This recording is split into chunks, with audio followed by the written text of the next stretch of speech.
আসসালামু আলাইকুম রহমতুল্লাহ বারাকাতুহু। আজ 29শে অগ্রহায়ণ 1428 বঙ্গাব্দ। আমি আফগানিক মুন্সি ফরহাদ আজকে হাজির হয়েছি নবম দশম শ্রেণীর শিক্ষার্থীদের জন্য বা যারা এসএসসি পরীক্ষার্থী তাদের জন্য পুরাতন সিলেবাস থেকে বাংলা ভাষার ব্যাকরণ প্রথম অধ্যায় প্রথম পরিচ্ছেদ ভাষা পর্ব 3 নিয়ে হাজির হয়েছি। তোমাদের সকলকে স্বাগত জানাচ্ছি। তো আজকে উপস্থাপন করব বাংলা ভাষার শব্দ ভাণ্ডার। এই বাংলা ভাষার শব্দ ভাণ্ডার থেকে আজকে উপস্থাপন করব। এটি একটি গুরুত্বপূর্ণ পাঠ। আর এতে অনেক সময় শিক্ষার্থীরা ভুল করে থাকে, চিনতে পারে না কোনটা তৎসম, অর্ধতৎসম, তদ্ভব বা খাঁটি বাংলা বা কি, এগুলি চেনে না। বাংলা ভাষার উৎপত্তি ধরা হয় প্রাচীনকাল, ধরা হয় 650 খ্রিস্টাব্দ। তাহলে 650 থেকে 1200, আর 1201 থেকে 1800 মধ্যযুগ, আর 1801 থেকে বর্তমানকাল, এটাকে বলা হয় আধুনিক যুগ, বাংলা সাহিত্যের যুগ বিভাগ। এটা বলছি কেন, প্রথম যখন বাংলা ভাষা গোড়াপত্তনের যুগ মানে শুরু হয়, তখন কিন্তু মানুষে জানতো না যে কত শব্দ ভাণ্ডারে, বাংলা শব্দ ভাণ্ডারে কত শব্দ আছে। এটা তাদের আয়ত্তের বাইরে ছিল, মানে জানা ছিল না। এখন কিন্তু সেই দিন শেষ, এখন মানুষে উপলব্ধি করতে পারে বা তার একটা হিসেব আছে। কিন্তু আস্তে আস্তে দেখা যায় যে এই ভাষার বৃদ্ধি পায়, পরিধি বৃদ্ধি পাচ্ছে, ঠিক আছে, যুগে যুগে বৃদ্ধি পাচ্ছে। তুর্কি আছে, ওলন্দাজ আছে, পর্তুগিজ আছে, বিভিন্ন ভাষা থেকে দেখা যায় যে ফার্সি আছে, আরবি আছে, চীনা আছে, জাপানি আছে, বিভিন্ন ভাষা থেকে শব্দ এসে আমাদের এই বাংলা ভাষাটা কি সমৃদ্ধ হয়েছে। তো সেই অনুযায়ী বাংলা ভাষার শব্দ ভাণ্ডার, এই যে বইয়ে যে 5 প্রকার আছে, এইটাকে বলা হলো উৎপত্তি দিক থেকে বাংলা শব্দ ভাণ্ডার আছে 5 প্রকার। এখানে একটু আমি সিরিয়াল সারণী অনুযায়ী লিখবো। 1 নম্বর হলো তৎসম, ঠিক আছে। এরপরে 2 নম্বর আছে অর্ধ তৎসম। এখন বইয়ে সিরিয়াল অনুযায়ী লেখা থাকবে তৎসম, তদ্ভব, অর্ধ তৎসম, ঠিক আছে। তা আমি লিখলাম আমার মতো। তারপর আছে 3 নম্বরে তদ্ভব। এরপরে আছে 4 নম্বরে দেশি। এরপরে আছে কি 5 নম্বরে বিদেশি।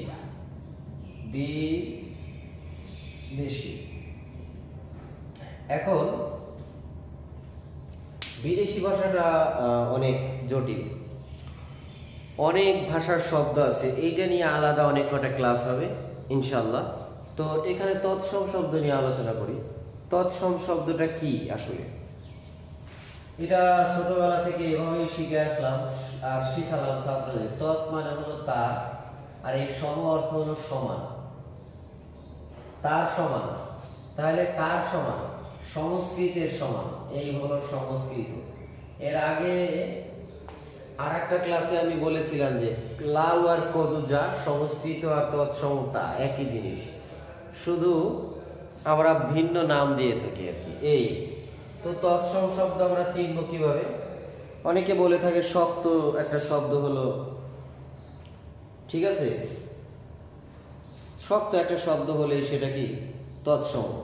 তাহলে আচ্ছা, একটা শব্দ বলি, চুল্লি। এই হলো চুল্লি, এটা হলো তৎসম। এখন এটার তদ্ভব কি হবে? চুলা। চুল্লি আর চুলা। এখন কথা হলো তৎসম আরো বলি, অভাব নাই শব্দ। একটা শব্দ বলি মই, তদ্ভব শব্দ মই। এখন এই মই শব্দটার 3টা রূপ আছে। কয়টা রূপ আছে? 3টা। তৎসমটা বিবর্তন হয়ে তদ্ভব হয়, কিন্তু অর্ধ তৎসমের কোনো বিবর্তন নেই। বোঝা গেল কথা? তৎসম শব্দের বিবর্তনের মাধ্যমে তদ্ভব হয়, কিন্তু অর্ধ তৎসমের কোনো বিবর্তন নেই। অর্ধ তৎসমটা, আচ্ছা এই যে মই লিখলাম, তাহলে সংস্কৃত হবে মোদিকা, মোদিকা, ওকে। আর মোদিকা থেকে হবে মোদি, এখানে দেখাই এদিকে, মোদিকা, মোদি, মই, এই যে বিবর্তন। আচ্ছা এখন কথা হলো যে এই যে বিবর্তন হলে এইটা তো অর্ধ তৎসম, তাই না? না না, এই মোদিকাটা সংস্কৃত, মোদিটা হলো প্রাকৃত, আর মইটা হলো কি তদ্ভব। এটা গত পর্বে আলোচনা করেছিলাম যে প্রাকৃত কি, আজকে আর বলছি না। মোদিকাটা হলো সংস্কৃত, মোদি হলো প্রাকৃত, আর মই হলো কি তদ্ভব। এখন এই যে মোদিকা লিখলাম এটা সংস্কৃত, মোদিটা আমি লিখলাম না, মোদিটা অর্ধ তৎসম না, মানে তৎসম এইটা অর্ধ তৎসম না, তাহলে তো এখানে লিখে ফেলতাম, সেটা হলো প্রাকৃত। এরপরে হলো তদ্ভব হলো মই। তারপরে আরেকটা লিখলাম, আরেকটা শব্দ আমি দেখাই, বইয়ের বাইরে দেখাই, একটা সংস্কৃত শব্দ দেখাই, বড্রি, বড্রি, বড্রি, এটা তদ্ভব হবে বুড়ি, বড্রি, বুড়ি, ঠিক আছে, বড্রি থেকে বুড়ি। এখন এখানে কোনো বিবর্তন আছে? বিবর্তন নাই, বড্রি থেকে সরাসরি বুড়ি হয়ে গেল, ঠিক আছে। এটা হলো এই যে সংস্কৃত থেকে তদ্ভব, ঠিক আছে। যে সময় সাধু থেকে চলিত করতে হয় তখন লাগে, কিন্তু বড্ডি থেকে বুড়ি, কড়ি থেকে কুড়ি, এটা তখন দরকার হয়। আবার আরো কিছু শব্দ দেখাই। আচ্ছা, অর্ধ তৎসমের কোনো বিবর্তন হয় না, আমরা মৃত্তিকা বলে থাকি, মৃত্তিকা। এখানে বইয়ে যে শব্দগুলি দেওয়া আছে আমি সেগুলি উল্লেখ করছি না, আমি বাইরে থেকে উল্লেখ করছি। মৃত্তিকা, আমরা এটাকে তদ্ভবে বলবো কি মাটি। এখন এই তদ্ভব বলতে কি? তদ্ভব বলতে বোঝায় তার থেকে উৎপন্ন। কার থেকে উৎপন্ন? তার থেকে। তিনি কে? তার থেকে উৎপন্ন। তিনি কে? তাহলে তিনি হলেন সংস্কৃত। অর্ধ তৎসম না, সংস্কৃত মানে পুরাটাই তৎসম। তৎসম থেকে উদ্ভব হয়ে হয় কি তদ্ভব, এই জন্য বলা হয় তার থেকে উৎপন্ন, তদ্ভব। এরপরে যে শব্দটা বললাম মৃত্তিকা, এই মৃত্তিকা থেকে আমরা বলে থাকি, মৃত্তিকা থেকে কি বলি? মট্টিয়া, মট্টিয়া থেকে বলে থাকি মাটি। তারপরে এই সংস্কৃতে বলে থাকে অলাবু, অলাবু, লাউ, এখানে আমরা বলবো হলো লাউ। তাহলে অলাবু, মাঝখানে আরেকটা আছে না লাবু, লাবুর পরে হবে লাউ। তাহলে এটা হলো তৎসম, এটা হলো তদ্ভব, আর মাঝখানে যেটা আছে সেটা হলো প্রাকৃত। এখন আসি অর্ধ তৎসম, মানে অর্ধেকটা তার মতো, কার মতো? সংস্কৃতের মতো, অর্ধ তৎসম, এর কোনো বিবর্তন নেই। একটা উদাহরণ দেওয়া যাক, গৃহিণী। আচ্ছা, গৃহিণী থেকে হবে গিন্নি, তাই না? এখানে অর্ধ তৎসম কিছু শব্দ দেওয়া আছে বইয়ে। আচ্ছা, সংস্কৃত যেমন নক্ষত্র, সূর্য, এগুলি সংস্কৃত। সূর্য, নক্ষত্র, চন্দ্র। এখন চন্দ্র কিভাবে হবে? তদ্ভব হবে চন্দ্র, চন্দ্র, চাঁদ, চন্দ্র, চন্দ্র, চাঁদ, ঠিক আছে, এইভাবে হবে। চন্দ্র, চন্দ্র, চাঁদ, এভাবে হয়। আচ্ছা, এখন আমি বলছিলাম গৃহিণী। গৃহিণী হলো সংস্কৃত, ঠিক আছে। অর্ধ তৎসম হলো গিন্নি। এটা অর্ধ তৎসম, সংস্কৃতে বলে গৃহিণী, আর অর্ধ তৎসমে বলে কি গিন্নি। তাহলে আমরা একটা বিষয় কিন্তু খেয়াল করতে পারি কি, আর একটা শব্দ বলি তাহলে ক্লিয়ার হবে। চর্মকার, চম্মোয়ার, চামার। তো মাঝখানে যেটা সেটা প্রাকৃত, আর দুই পাশে প্রথমটা হলো এই যে যেমন এইটা লিখলাম, যদি চর্মকার, চম্মোয়ার প্রাকৃত, আর চামার তদ্ভব। এখন কথা হলো যে তাহলে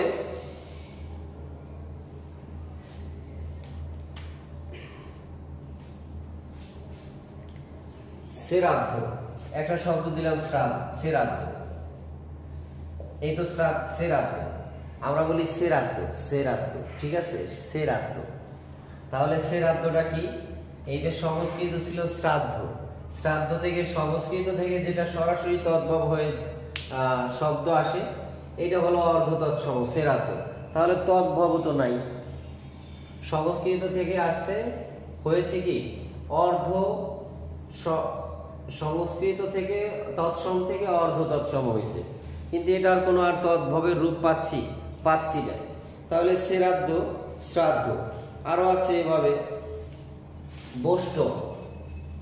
বৈষ্ণব, এটা হলো অর্ধ তৎসম, বৈষ্ণব, বিষ্ণু থেকে বৈষ্ণব। এখন কথা হলো বৈষ্ণব থেকে বৈষ্ণব হয় আর গিন্নি। এরপরে আছে কুৎসিত হলো এই যে কুৎসিত, সংস্কৃত থেকে এসে হয়ে গেছে কুৎসিত। ওটা ছিল হলো সংস্কৃতে কুৎসিত আর এটা হয়েছে কুৎসিত। এখন কথা হলো যেটায় বিবর্তন আছে, বিবর্তনটা কি? তৎসম, প্রাকৃত, তদ্ভব। এটা হলো অর্ধ তৎসম হবে না। অর্ধ তৎসমের কোনো ত্রিরূপ নাই, তিনটা রূপ নাই, এটার কোনো বিবর্তন নাই। এইটা দিয়ে তৎসম থেকে অর্ধ তৎসম পৃথক করে জানা যাবে আর কি, ঠিক আছে, বোঝা যাবে। তো এইগুলি দেখালাম, আর বইয়ে কয়েকটা দেওয়া আছে, এর কোনো বিবর্তন নেই। এরপরে দেশি শব্দ, দেশিটা আচ্ছা, এটা সংজ্ঞা তো বললাম না, তাই না?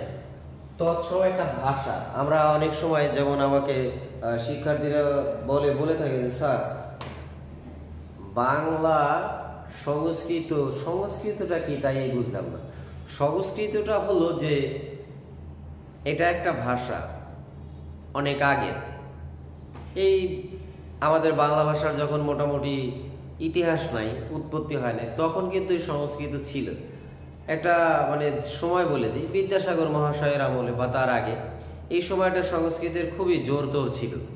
তো ওই সংস্কৃত ভাষাটা বাংলা ভাষায় অনেক শব্দ এসে গেছে। কলকাতায় তখন সংস্কৃত ভাষাই বেশি ব্যবহার করতেন, কিন্তু একদল ছিলেন যারা সংস্কৃত পারতেন না, তারা একটু বিকৃত করে বলতো, সেটা হলো প্রাকৃত। আর ওইটা থেকে তদ্ভব হয়ে আমাদের বাংলা ভাষায় স্থান নিয়েছে। তো ওই সংস্কৃত বা তৎসম ভাষা থেকে যে শব্দগুলো বাংলা ভাষায় স্থান করে নিয়েছে, ওইটাকে বলা হয় তৎসম শব্দ, ঠিক আছে। আর এই অর্ধ তৎসম এটা হলো কি, সংস্কৃতটা একটু বিকৃত হয়। এই যে বইটা, এই বইটায় লেখা আছে, সংজ্ঞা দেওয়া আছে, যেসব বাংলা ভাষায় কিছু সংস্কৃত কিঞ্চিত পরিবর্তিত আকারে ব্যবহৃত হয়, এগুলিকে বলে অর্ধ তৎসম। অর্ধ তৎসম মানে হলো আধা সংস্কৃত, তার মানে তদ্ভব হচ্ছে না। আধা সংস্কৃত যেটা, সেটা হলো অর্ধ তৎসম। এরপরে তদ্ভবটা হলো ওই সংস্কৃতটা মেজে সেজে গেজে গুজে, মানে শব্দের মূল সংস্কৃত পাওয়া যায়, কিন্তু ভাষার স্বাভাবিক পরিবর্তন ধারায় প্রকৃতির মাধ্যমে তদ্ভবে এসে পৌঁছবে, ঠিক আছে, তদ্ভবে এসে পৌঁছবে। সেটা হলো কি তদ্ভব মানে সংস্কৃত থেকে যা যা উৎপন্ন, আমি বলে দিচ্ছি, তার থেকে উৎপন্ন, কার থেকে? এই যে তৎসম থেকে উৎপন্ন। এরপরে আসবো আমরা দেশি শব্দটা কি? তাহলে দেশি শব্দটা হলো আমাদের পূর্বপুরুষ থেকে ব্যবহৃত হয়ে আসছে। যেমন আমার দাদা তো অল্প বয়স, মারা গেছে, দাদার বাবা, তার বাবা, তার বাবা কিছু শব্দ ব্যবহার করতেন না, তারা তো সংস্কৃত জানতেন না, বুঝতেন না। তাহলে তারা কিছু শব্দ ব্যবহার করতেন, সেই শব্দ আমাদের বাংলা ভাষায় আজও রয়ে গেছে। এখন আজও রয়ে গেছে, কিছু আসছে অন্য ভাষা থেকে আসছে, ঠিক আছে, বাংলা হয়ে গেছে পরে। কিন্তু এই যে কুলা শব্দটা, কুলা, এটা আমার দাদা, দাদার বাবা, বাবার বাবা, তার বাবা, তার বাবা, তার বাবা ব্যবহার করতেন। কুলা, গঞ্জ মানে গঞ্জ। এখনো আমাদের দেশে আমরা যেমন গোপালগঞ্জ বলে থাকি, গোপালগঞ্জ। এটা আগে ছিল গোপাল, এক রানী ছিল ওই সময়, তার নাতির নাম ছিল গোপাল, সেই অনুযায়ী জায়গা। তাই এখনো কিন্তু ওই ফরিদপুর অঞ্চলে বা যেথায় বলি, রংপুর বলি না কেন, বলে গঞ্জে গেছে, বাবা কোথায় গেছে? গঞ্জে গেছে। গঞ্জে মানে কি? হাটে। তাহলে এই যে পিতৃপুরুষের শব্দ, পূর্বপুরুষের শব্দ আমরা ধারণ করে রাখছি। তারপরে আছে হলো চোঙ্গা, এটা বলে চোঙ্গা।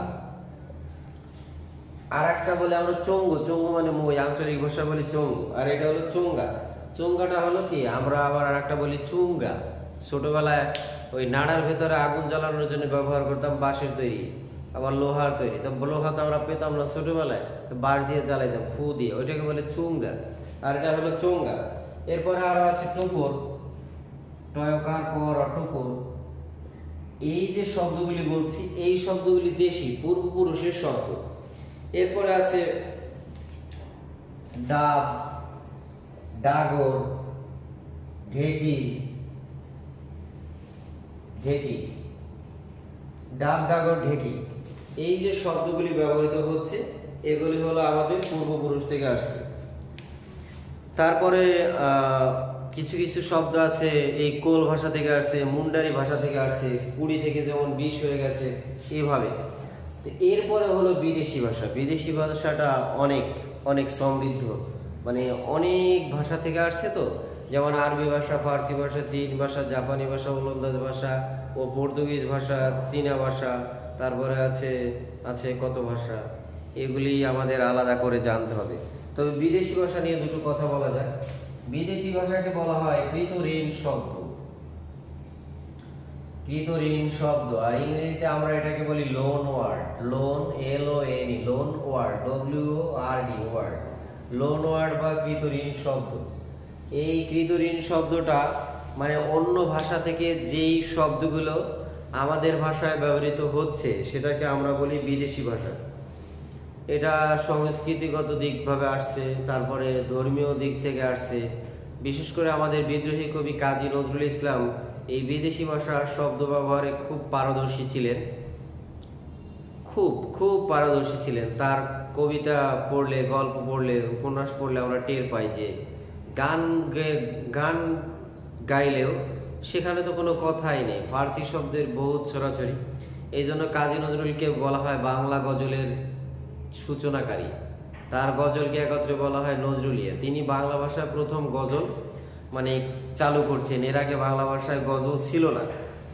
যদি কেউ এ ব্যাপারে কথা বলতে চায় বলতে পারেন, সমস্যা নেই। কিন্তু ফার্সি ভাষা থেকে অনুবাদ করে বাংলায় গাওয়া হতো, কিন্তু বাংলায় যে মৌলিক গান এটা ছিল না, ঠিক আছে। তো এই যে ইংরেজি, ফরাসি আছে, তুর্কি আছে, চীনা, এই শব্দগুলি হলো এই বিদেশি ভাষার শব্দ। তো বিদেশি ভাষার শব্দ কিভাবে আমাদের ভাষায় আসছে একটা উদাহরণ দিয়ে হালকা পরিষ্কার করি।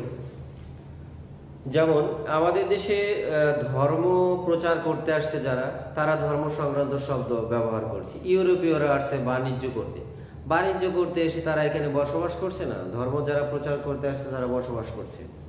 তাহলে তারা কি যাওয়ার সময় তাদের শব্দগুলো নিয়ে গেছে? নিয়ে যায়নি, তারা তো রেখে গেছে। ওই যে ভাষাগুলি, শব্দগুলো রয়ে গেছে, ওটা আমাদের ভাষার সম্পদ হয়ে দাঁড়িয়েছে এখন। তো শব্দ আসলে পারার জন্য, শব্দ পারার জন্য আমাদের বিশেষ করে অভিধান পড়া প্রয়োজন। তাহলে কোন ভাষার এটা সহজে মনে রাখা যায়। আমি এখানে যতই আলোচনা করি না কেন এটা মনে থাকবে না, অসম্ভব মনে রাখা, খুবই কঠিন। কিন্তু যখন আমি পড়তে গেলাম, একটা শব্দ পড়লাম আমার চোখের সামনে, তখন ওই শব্দটা যদি আমি অভিধান দেখে খুঁজে বের করি যে এটা কোন ভাষার শব্দ, এটা মাথায় সেট হয় তাড়াতাড়ি, আর সেট হলে সহজেই ভোলে না। আর এটা এখন দেখে দেখে কয়েকবার পড়লে কয়েকটা মনে থাকবে, পরে আর মনে থাকবে না। তো যাই হোক, উৎপত্তিগত দিক থেকে শব্দ এই দুই প্রকার। উৎপত্তিগত দিক থেকে, উৎসগত দিক থেকে আর কি, উৎসগত দিক থেকে শব্দ 5 প্রকার। এই 5 প্রকার এখানে আজকে আলোচনা শেষ করছি। কারো যদি কোনো প্রশ্ন থাকে করা যাবে কমেন্ট করে, বাস্তবে দেখা হয়ে গেলে তো কোনো কথা নেই। তোমাদের সুখী জীবন কামনা করছি। খোদা হাফেজ।